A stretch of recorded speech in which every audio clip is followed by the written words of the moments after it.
Hello বন্ধুরা, আমার YouTube চ্যানেলে সকলকে স্বাগত। আজকে আলোচনা করব কষে দেখি 1.1 অধ্যায়ের 6-এর অঙ্কগুলো। 6-এর 1-এর অঙ্কটা কি বলছে দেখো, বলছে একটি আয়তাকার ক্ষেত্রের কর্ণের দৈর্ঘ্য 15 মিটার এবং তার দৈর্ঘ্য প্রস্থ অপেক্ষা 3 মিটার বেশি। দৈর্ঘ্যটা কত? প্রস্থ যত আছে, প্রস্থ যত হবে তার থেকে 3 মিটার বেশি। আয়তাকার ক্ষেত্রের চিহ্নটা কেমন? চিহ্নটা হচ্ছে এইটা হচ্ছে আয়তক্ষেত্র, ঠিক আছে। আয়তক্ষেত্রের এটা হচ্ছে দৈর্ঘ্য বড়টা, আর ছোটটা হচ্ছে প্রস্থ। এইখানে বলছে দৈর্ঘ্যটা প্রস্থ অপেক্ষা 3 মিটার বেশি, অর্থাৎ প্রস্থটাকে যদি আমি x ধরি, দৈর্ঘ্যটা হবে কত? x প্লাস 3, এর থেকে 3 মিটার বেশি। আর কি বলা আছে? আর বলা আছে কর্ণের দৈর্ঘ্য 15 মিটার। এইখান থেকে এইটা হচ্ছে কর্ণ, এইটা বলা আছে 15 মিটার। ক্লিয়ার? তাহলে আমি এই দৈর্ঘ্য আর প্রস্থ থেকে যদি কর্ণের দৈর্ঘ্যটা সূত্রের সাহায্যে বের করি, তাহলে ওটা কি হবে? 15 মিটারের সাথে সমান। ঠিক আছে, তাহলে এখানে কি মনে করি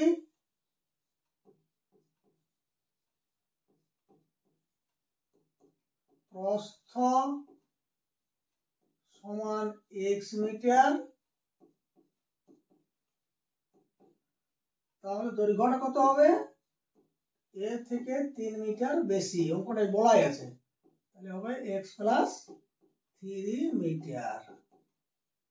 তাহলে সূত্রের সাহায্যে যদি কর্ণের দৈর্ঘ্য নির্ণয় করি, তাহলে কর্ণের দৈর্ঘ্য সমান হয় কর্ণের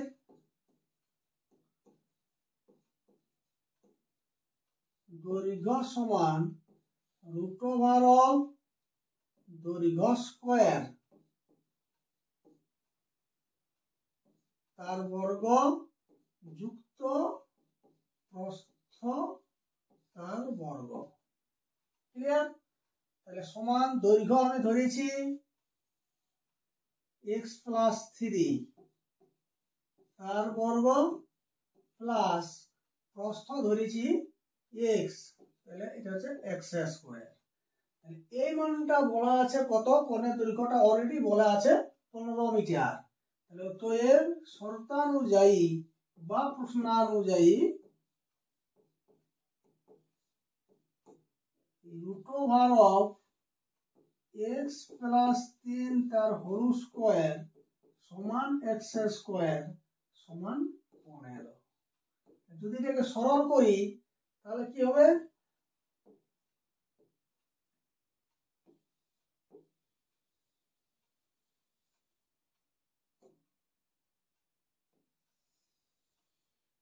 তাহলে হচ্ছে উভয় পক্ষকে বর্গ করিয়া পাই, তাহলে বর্গ করলে √টা চলে যাবে।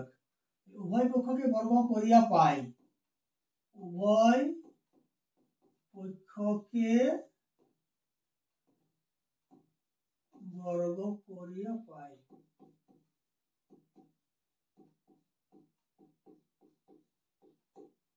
তার হচ্ছে x প্লাস 3 তার বর্গ প্লাস x স্কয়ার সমান 15 তার বর্গ।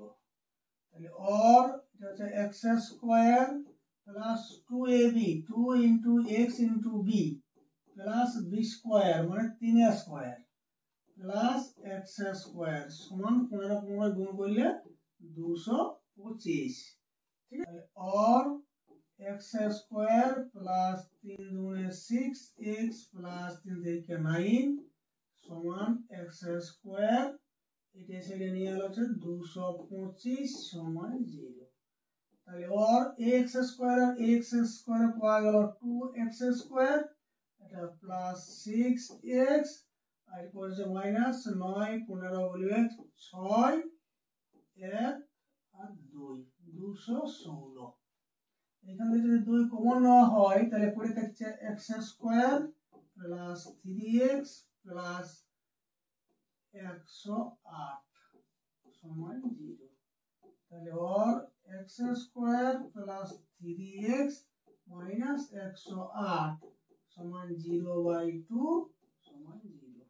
ঘুরে যদি একবার লেখা হয় ভালো করে তাহলে হচ্ছে x square plus 3x minus 108 সমান 0। এটাই आंसर। ক্লিয়ার? নেক্সট 6-2 একটা কি বলছে,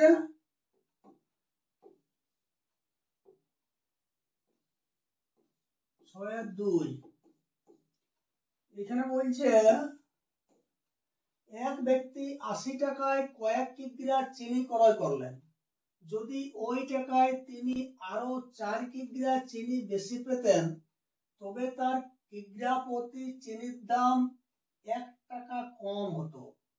কিগ্রা প্রতি, তাহলে এখানে কি বলেছে দেখো, যে এক ব্যক্তি 80 টাকায় কয়েক কিগ্রা চিনি ক্রয় করেন, মানে ক কিগ্রা চিনি ক্রয় করেছেন সেটা কিন্তু বলা নাই। তাহলে যেটা বলা নাই সেটাকে আমি এক্স ধরবো। তাহলে এখানে কি মনে করি যে তিনি, মনে করি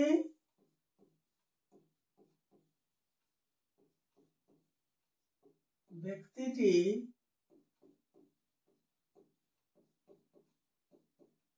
80 টাকায় এক্স কিগ্রা চিনি ক্রয় করলেন। 80 টাকায় এক্স কিগ্রা কিলোগ্রাম চিনি ক্রয় করলেন।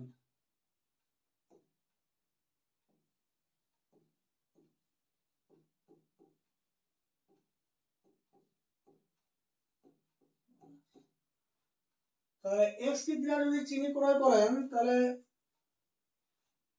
1 কিগ্রা চিনির দাম কত হচ্ছে? আমরা এখানে লক্ষ্য করবে যে যে টাকার ডিফারেন্সটা বলা আছে এইখানে, যে প্রতি কিগ্রা অর্থাৎ কিগ্রা প্রতি চিনির দাম 1 টাকা কম। তাহলে 1 কিগ্রা চিনির উপর দুই ক্ষেত্রে দামটা বের করবে, যখন x কেজি কিনেছিল আর যখন আরো 4 কেজি বেশি কিনলো, 4 কেজি বেশি কিনলো অর্থাৎ x প্লাস 4 কেজি কিনলো, তখন 1 কেজির কত দাম, কারণ এখানে 1 কেজির ডিফারেন্সটা বলা আছে 1 টাকা 1 কেজি। তাহলে কি হচ্ছে এখানে, যে আগে x কিগ্রার দাম ছিল 80 টাকা, তাহলে 1 কিগ্রার দাম কত? তাহলে এক্ষেত্রে x কিগ্রা চিনির দাম সমান 80 টাকা। 1 কিগ্রা চিনির দাম কত? 80/x টাকা। ঠিক আছে, পরবর্তীকালে কি করেছে, যে যদি ওই টাকায় আরো 4 কিগ্রা চিনি বেশি পেতেন তাহলে কি ওই টাকায়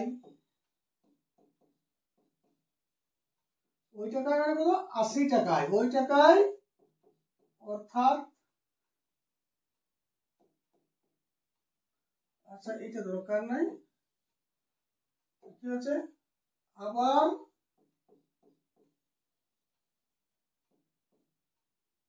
80 টাকায় 4 কিগ্রা চিনি বেশি অর্থাৎ x প্লাস 4 কিগ্রা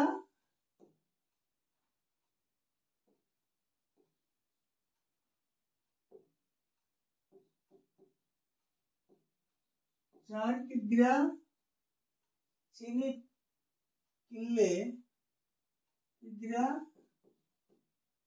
চিনি কিনেন, অর্থাৎ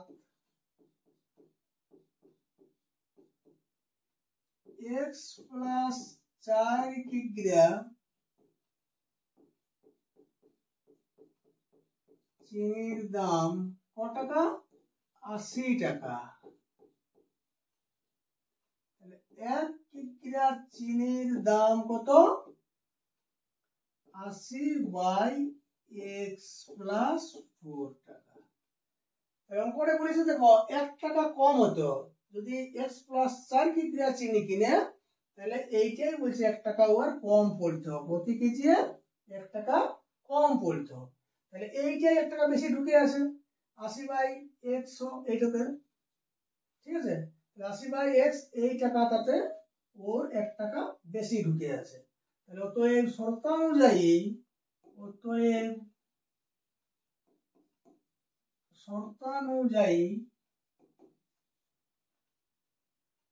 80/x মাইনাস 80/x প্লাস 4 সমান 1। তাহলে অর যদি 80টা কমন নিয়ে নেবে একই আছে, ছোট হবে 1/x মাইনাস 1/x প্লাস 4 সমান 1। তাহলে অর 80 লসাগু হচ্ছে x ইন্টু x প্লাস 4, এটা হচ্ছে x প্লাস 4 মাইনাস x সমান 1। তাহলে অর 80 এটা ভিতরে আছে গুণিত 4 বাই এটা গুণ করলে হবে x স্কয়ার প্লাস 4x সমান 1। এবার আর গুণ যদি করি বজ্র গুণন, এটা হচ্ছে x স্কয়ার প্লাস 4x সমান 4 একটা 32 মানে 320। তাহলে or x square plus 4x minus 320 সমান 0। ঠিক আছে। এরপর লক্ষ্য করো 6-3 অঙ্কটা। এখানে কি বলেছে, দুটি স্টেশনের মধ্যে দূরত্ব 300 কিলোমিটার, অর্থাৎ একটা স্টেশন যদি এ হয়, এইখান থেকে আমি একটা স্টেশনের নাম দিচ্ছি এ আর একটা স্টেশনের নাম দিচ্ছি বি। তাহলে এ থেকে বি স্টেশনের দূরত্বটা 300 কিলোমিটার। এ থেকে বি স্টেশনের দূরত্ব কত? 300 কিলোমিটার। তো বলছে একটি ট্রেন প্রথম স্টেশন থেকে সমবেগে দ্বিতীয় স্টেশনে গেল, বেগ কিন্তু একই থাকছে, এই স্টেশন থেকে এই স্টেশনে একটা ট্রেন যাচ্ছে বা গেল। ট্রেনটির গতিবেগ ঘন্টায় 5 কিলোমিটার বেশি হলে, দেখো অঙ্কটা এখানে লক্ষ্য করবে যে একটা লাইন বলছে যে ট্রেনটির গতিবেগ ঘন্টায় 5 কিলোমিটার বেশি হলে, মানে ট্রেনটির আগে কত গতিবেগ ছিল সেটা কিন্তু বলে দেওয়া নাই, বলছে 5 কিলোমিটার যদি বেশি হয়, কিন্তু আগে কত ছিল, 60 ছিল না 70 ছিল না 80 ছিল, সেটা কিন্তু বলা নাই। ট্রেনটির দ্বিতীয় স্টেশনে যেতে 2 ঘন্টা কম সময় লাগবে বা লাগতো। তাহলে যেহেতু ওর বেগটা আগে বলে দেওয়া নাই, তার জন্য সেখানে আমি x ধরবো, যে ওর গতিবেগ ছিল আগে x, পরে কত হলো x প্লাস 5, এখানে 5 কিলোমিটার বেশি হচ্ছে, তাহলে x প্লাস 5। তো যখনই বেগ বাড়ছে তখন ট্রেনটা জোরে গেছে, জোরে গেলে কি হয়, তোমার সময় কম লাগবে। তাহলে আগে যে সময় লাগতো 5 কিলোমিটার স্পিডটা বাড়ার জন্য ওর 2 ঘন্টা সময় কম লাগছে। তাহলে এরপর সূত্রের সাহায্যে আমরা দুই ক্ষেত্রেই সময়টা বের করব, যে এ থেকে বি যেতে আবার কত সময় লাগছে সেটা সূত্রের সাহায্যে বের করব। সেই সময়টা দেওয়া আছে 2, শতানুযায়ী করে দেবো 2। ঠিক আছে। যেহেতু আগে কত বেগ ছিল বলা নাই, তার জন্য ধরে নিচ্ছি যে, লেখো এখানে যে ধরি ট্রেনটি বেগ সমান x কিলোমিটার পার ঘন্টা বা ঘন্টায় x কিলোমিটার। ঠিক আছে। তখন 300 কিলোমিটার যেতে কত সময় লেগেছে, লিখবে এখানে যে 300 কিলোমিটার যেতে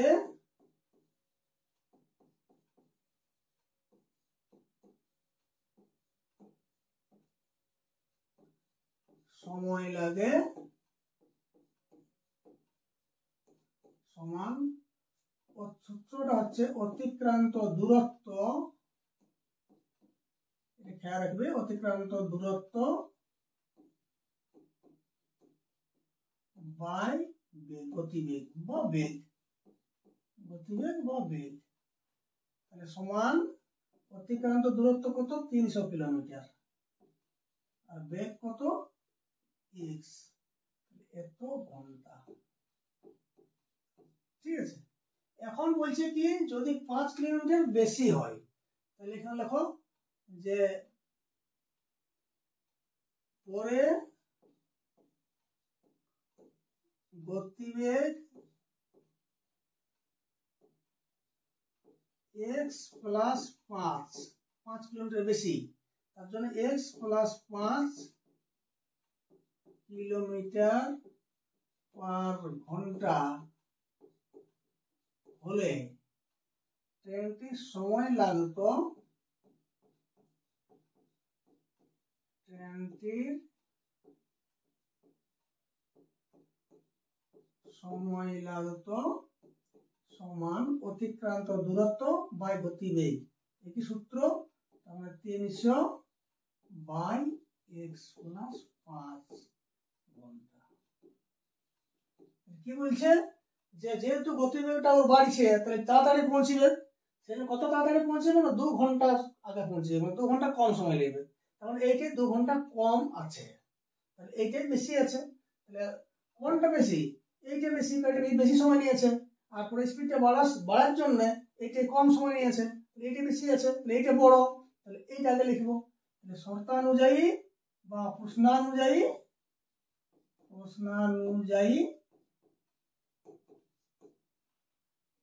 300 by x minus 300 by x plus 5 সমান 2। তাহলে এখানে সলভ করি, লসাগু হচ্ছে x ইন্টু x প্লাস 5, এটা হচ্ছে 300x প্লাস 3 5 1500 মাইনাস 300, এটা সঙ্গে গুণ হয়ে গেল x সমান 2। এটা কেটে গেল, তাহলে ওর পাওয়া গেল 1500, আর নিচে একটা গুণ করলে হবে x স্কয়ার প্লাস 5x সমান 2। এরপর আড়াআড়ি গুণ অর্থাৎ বর্গগুণ করে পাই 2x স্কয়ার, এটার সাথে এটা প্লাস 10x সমান 1500। তাহলে ওর x square 2x square plus 10x minus 1500 সমান 0। তাহলে ওর দুটো যদি কমন নিই তাহলে x square plus 5x minus 750 সমান 0। তাহলে ওর x square plus 5x minus 750 সমান 0/2 সমান 0। ঠিক আছে। 6-4 কি বলছে? একজন ঘড়ি বিক্রেতা একটি ঘড়ি ক্রয় করে 336 টাকায় বিক্রি করেছেন। কিছু টাকায় ঘড়িটা কিনলো আর বিকেছে কতই? 336 টাকায়। তাতে কি হয়েছে যে তিনি যত টাকায় ঘড়িটি ক্রয় করেছিলেন শতকরা তত টাকা তার লাভ হলো। এই লাইনটা কিন্তু খুব গুরুত্বপূর্ণ, যে যত টাকায়, ধরে নাও সে ঘড়িটি কিনেছে 20 টাকায়, তাহলে তার কত লাভ হয়েছে? 20%। শতকরা মানে 100 টাকায় তত লাভ হলো। সাপোজ সে যদি ধরেছে মনে করো 30 টাকায়, তাহলে তার লাভ হয়েছে 30%। এইটা বলা আছে, কিন্তু কত টাকায় কিনেছে সেটা তো বলা নাই। তার জন্য আমি ধরে নেব যে তিনি x টাকায় কিনেছেন, তাহলে তার লাভ হয়েছে কত? x%। তাহলে এরপর বিক্রয় মূল্য বের করবো, যেটা দেওয়া আছে। ক্লিয়ার? তাহলে কি এখানে মনে করি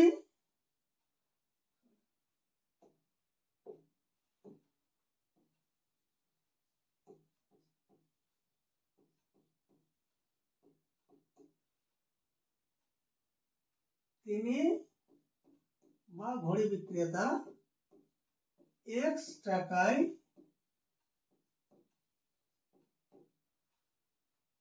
ঘড়িটি ক্রয় করেন।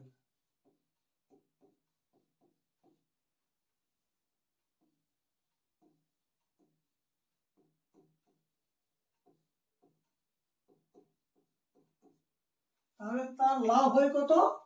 তাহলে তার লাভ হয়, অতএব তার লাভ হয় x% বা শতকরা 100 টাকা, সরি শতকরা x টাকা। x% মানে আছে শতকরা x টাকা, অর্থাৎ 100 টাকায় x টাকা। আর বলে দিচ্ছে যত টাকায় সে কিনেছে তত পার্সেন্ট লাভ হয়েছে। তাহলে আমি ধরে নিচ্ছি সে x টাকায় কিনেছে, তার লাভ হয়েছে x%। তাহলে বিক্রয় মূল্য কত হবে? বিক্রয় মূল্য বের করার জন্য সহজ উপায় বলছি, এই যে পার্সেন্টেজ যেটা দেওয়া থাকে সেটাকে ভাঙবে, যে x% লাভ হয়েছে এই কথাটা মানেটা কি, যে তার ক্রয় মূল্য যদি 100 টাকা হয় তাহলে বিক্রয় মূল্য হবে 100 প্লাস x। ঠিক আছে, সবাই উদাহরণ দিয়ে বলছি এখানে, ধরে নাম যদি বলে যে কোনো একটা বস্তু বিক্রি করে তার 10% লাভ হলো, 10% লাভ হলে কথাটা যদি ব্যাখ্যা করে বলি, তার মানে সে যদি 100 টাকায় কিনে তাহলে 10% লাভ করেছে, তাহলে অর্থাৎ 100 টাকায় কিনেছে মানে তার পকেট থেকে মূলধন ইউজ করেছে কত, 100 টাকা, তাহলে 10% লাভ হয়েছে, তাহলে কত বিকেছে ও 110 টাকায়, তবে তো 10 টাকা লাভ করবে, 10% লাভ মানে হচ্ছে 100 টাকায় 10 টাকা লাভ করেছে। তারপরে যদি কোনো জিনিস 100 টাকায় কিনে থাকে তাহলে বিক্রি করবে কত, 110 টাকায়। ক্লিয়ার? ঠিক একই রকম ভাবে এই x% কথাটাকে যদি আমি ভাঙি তাহলে কি হবে, যে ক্রয় মূল্য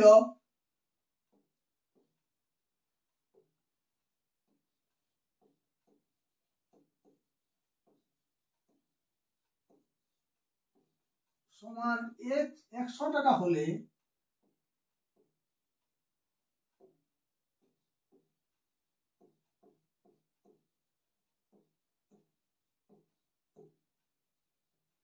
বিক্রয় মূল্য সমান কত, 100 প্লাস x,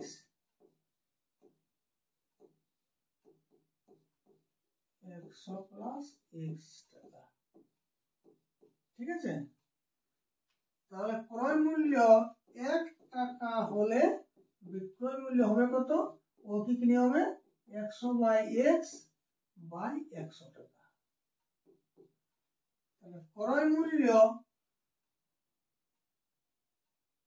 x টাকা হলে, কারণ সে জিনিসটি কত কিনেছে আমি ধরেছি x টাকা ধরেছি, তাহলে x টাকা হলে বিক্রয় মূল্য সমান 100 প্লাস x বাই 100 গুণিত x, অর্থাৎ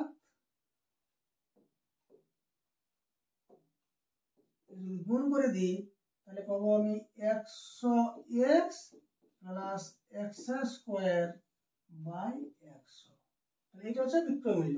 কেন বিক্রয় মূল্য বের করলাম, আর অঙ্কটায় বিক্রয় মূল্যটা বলে দেওয়া আছে সেই জন্য বিক্রয় মূল্যটা বের করলাম। ক্লিয়ার? তাহলে এটা শর্তানুযায়ী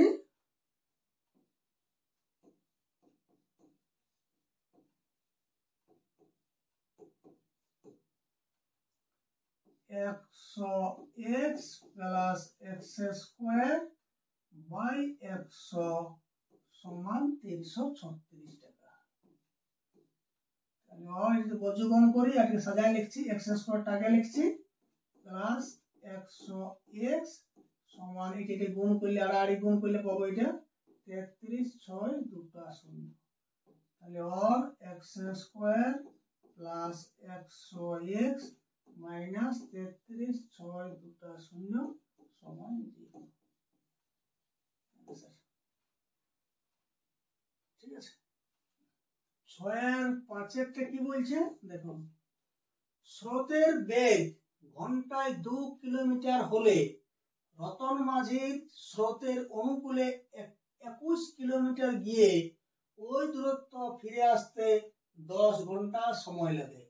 এখানে কিন্তু এই ধরনের অঙ্ক একটা ইম্পর্টেন্ট অঙ্ক, এখানে দেখো এই অনুকূল প্রতিকূল ব্যাপারটা আছে, এইটাকে আমি একটু বোঝাচ্ছি। দেখো এখানে বলছে স্রোতের বেগ ঘন্টায় 2 কিলোমিটার, স্রোতের বেগ অর্থাৎ নদী যখন বহে, ধরো নদী যখন বহে ওটা প্রবাহিত হয় এই টাইপের, তাহলে এইভাবে নদী যাচ্ছে এই ধরে নাও। ঠিক আছে, তাহলে নদীর স্রোতটা যেদিকে যায় এইটা, সেইটাকে বলা হয় স্রোতের বেগ, নদীর স্রোতের বেগ, এটাকে বলা হচ্ছে কি স্রোতটা। ঠিক আছে, তো সেই স্রোতের যেটা বেগ, সেই স্রোতের বেগটা বলছে 2 কিলোমিটার, ঘন্টায় 2 কিলোমিটার অর্থাৎ 2 কিলোমিটার পার ঘন্টা। কিন্তু গল্প হচ্ছে এখানে যে, আচ্ছা ঠিক আছে, স্রোতের বেগ হচ্ছে 2 কিলোমিটার পার ঘন্টা। এখানে বলছে রতন মাঝির স্রোতের অনুকূলে, অনুকূলে আর প্রতিকূলে যখন কোনো একটা নৌকা, ধরে নাও যদি নৌকার গতিবেগ বলা হয়, তাহলে কিন্তু নৌকার গতিবেগটা সবসময় স্থির জলের উপর ওর গতিবেগটা বলা হয়। কোনো ড্যাম বা বড় জলাশয় জলটা যেখানে স্থির থাকবে সেইখানে কিন্তু নৌকার গতিবেগটা বলা হয় যে নৌকা ঘন্টায় কত কিলোমিটার বেগে যাবে। কিন্তু যখন নদীতে যায় তখন কিন্তু নৌকার গতিবেগটা ডিপেন্ড করছে স্রোতের বেগটার উপর। তাহলে স্রোতটা যেদিকে যাচ্ছে সেই দিকে যদি নৌকাটি যায়, নৌকাটা এখানে আছে একটা নৌকা, তাহলে এই নৌকাটা স্রোতের দিকে যদি যায় তখন স্রোতের বেগটাকে তখন নৌকার বেগটাকে বলা হয় স্রোতের অনুকূলে বেগ। স্রোতের অনুকূলে নৌকার বেগ। তখন কি হবে, নৌকার তো একটা নির্দিষ্ট যা স্থির জলে বেগ আছেই, তার থেকে স্রোত কিছুটা নৌকাকে আবার ঠেলে নিয়ে যায়। স্রোতের জোরে নৌকাকে আরো ঠেলে নিয়ে যায় জোরে। তখন কি হয়, স্রোতের বেগটা নৌকার বেগের সাথে যুক্ত হয়ে যায়। অনুকূল মানে কি, ভালো, মানে নৌকার স্পিডের পক্ষে বা যাওয়ার পক্ষে ভালো, অনুকূল পরিবেশ মানে ভালো পরিবেশ। মানে নৌকা কি হয়, একটু আস্তে চালালেই অনেক স্পিড বলে মনে হয়, কেন তার সাথে স্রোতের বেগটা যোগ হয়ে আছে, স্রোতের অটোকে ঠেলে নিয়ে যায়। আর প্রতিকূল কি, প্রতিকূল হচ্ছে যে নৌকাটা যখন এই দিকে আসবে, ধরে নাও নৌকাটা এইখান পর্যন্ত গেল, আবার যখন নৌকাটা এই দিকে আসবে এই সাইডে, তখন কি হচ্ছে নৌকাটা যখন এদিকে আসবো বলবে তখন কিন্তু নদীটা ওকে বাধা দেবে, কারণ নদীর স্রোতটা আছে এইদিকে আর নৌকাটা আছে এইদিকে, তাহলে নদীর স্রোতটা নৌকাটাকে ঠেলবে, বলে আসিস না ওদিকে আসিস না, আর নৌকাটা কি হবে ও জোর করে আসবো বলবে।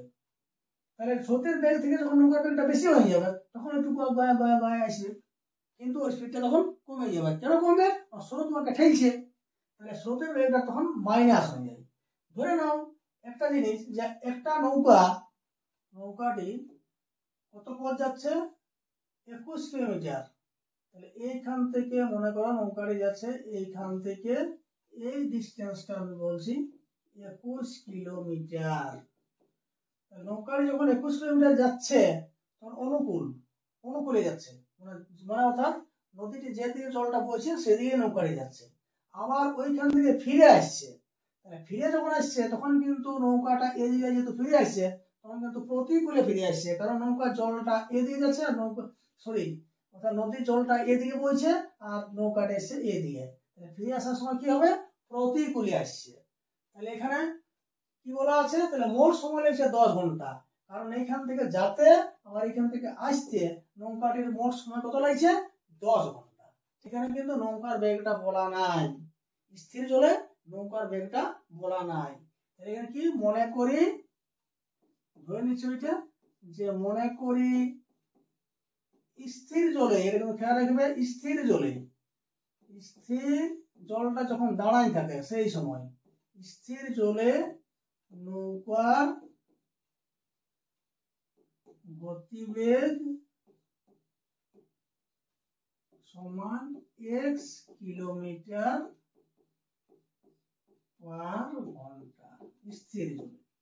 তাহলে নৌকাটির স্রোতের অনুকূলে বেগ কত হবে, তাহলে অতএব স্রোতের অনুকূলে, অর্থাৎ নদীটি যেদিকে বইছে স্রোতের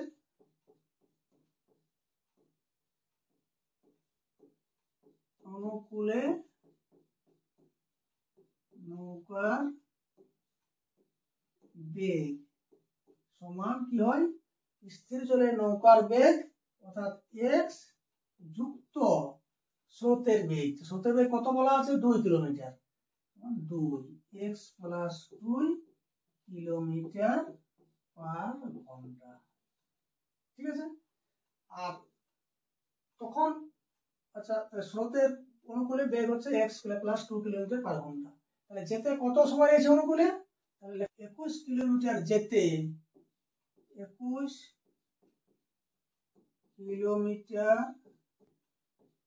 যেতে নৌকাটি যাচ্ছে অনুকূলে যাচ্ছে, সময় লাগে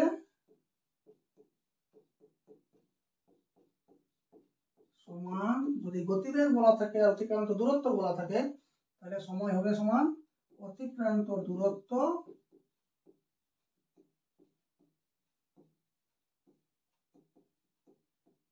বাই বেগ বা গতিবেগ।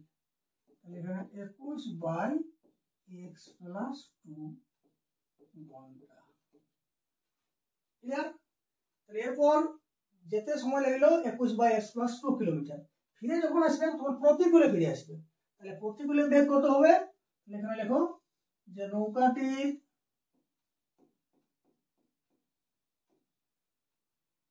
স্রোতের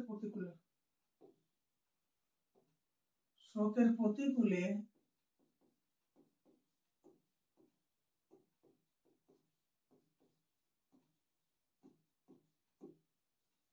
নৌকাটির বেগ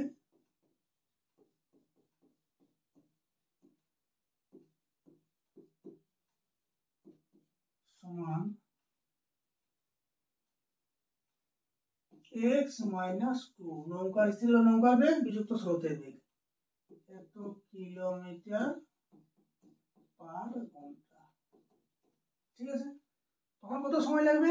লেখো 21 কিলোমিটার ফিরে আসতে 21 কিলোমিটার ফিরে আসতে সময় লাগে সমান অতিক্রান্ত দূরত্ব 21/x - 2 এত ঘন্টা। তো যাওয়া এবং আসা সেই মোট সময়টা বলা আছে 10 ঘন্টা। তাহলে শর্তানুযায়ী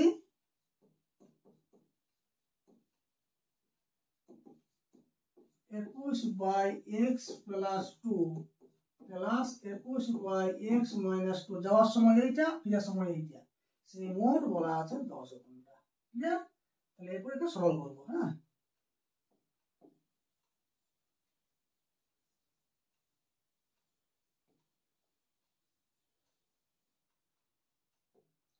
এবার এখান থেকে আমি 21টা কমন নিয়ে নিচ্ছি।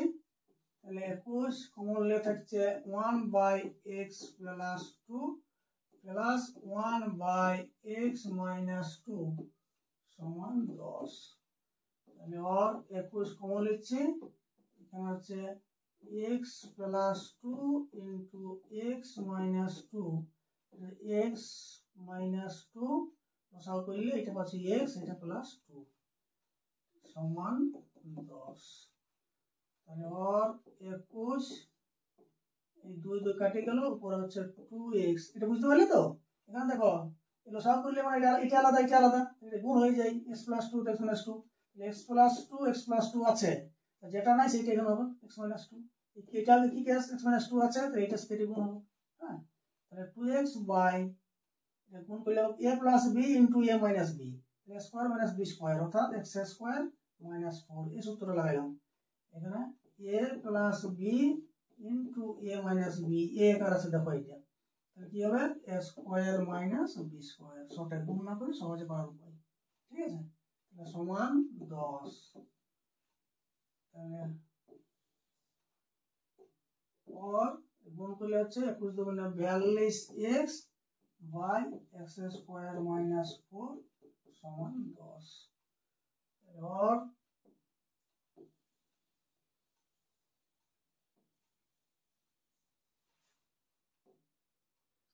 আগামী গুণ অর্থাৎ বজ্র গুণ করলে পাচ্ছি 10x² -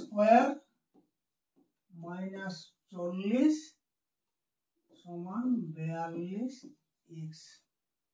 তাহলে और 10x² - 42x - 40 সমান 2 কমন আছে, তাহলে 2 কমন হচ্ছে 5x² - 21x - 20 সমান 0।